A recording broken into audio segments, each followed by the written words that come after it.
பாரதியின் புதிய ஆத்திச்சூடி சொல்வது தெளிந்த சொல். அதாவது நாம நினைக்கிறதை எல்லாம், நாம பேசணும் அப்படின்னு தோன்றதை எல்லாத்தையும் நன்மை தீமைகளை ஆராய்ச்சி செய்யாம உடனே பேசக்கூடாது அப்படிங்கிறது தான். நாம பேசுறதுக்கு முன்னாடி அதுல உள்ள நன்மை தீமைகளை ஆராய்ச்சி செஞ்சுட்டு அதுக்குப்படி பேசுங்க அப்படின்னு தான் அதனுடைய அர்த்தம். சொல்வது தெளிந்து சொல். நிறைய பேரை பார்த்தீங்கன்னா எதிரில் யாராவது பட்டுட்டாங்கனாலே உடனே கேள்வி கேட்கணும் அப்படின்னு சொல்லிட்டு நிறைய கேள்வி, தேவையில்லாத கேள்விகளை அப்படியே அடுக்கிக்கிட்டே இருப்பாங்க.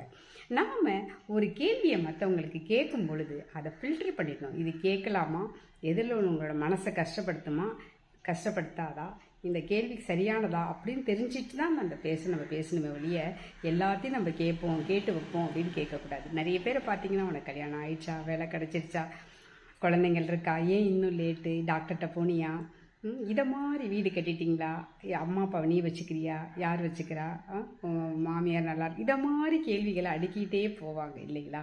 இந்த கேள்விகளால் உங்களை கேட்டால் அந்த கேள்விக்கெல்லாம் நீங்கள் என்ன நினைப்பீங்களோ அதை தானே அடுத்தவங்களை கேட்டாலும் நினைப்பாங்க இல்லைங்களா. அதை மாதிரி யோசித்து நம்ம ஃபில்டர் பண்ணி பேசுகிறது ரொம்ப நல்லதுங்க. நம்ம எப்படி ஒவ்வொரு வார்த்தைகளையும் ஃபில்டர் பண்ணி பேசினோம்னா மற்றவங்களுடைய மனசு கஷ்டப்படாமல் இருக்குங்க. இதை தான் சொல்வதை தெளிந்து சொல் அப்படின்னு சொல்லிட்டு ஒரே ஒரு வரியில் அழகாக பாரதி சொல்லிட்டார். நன்றி.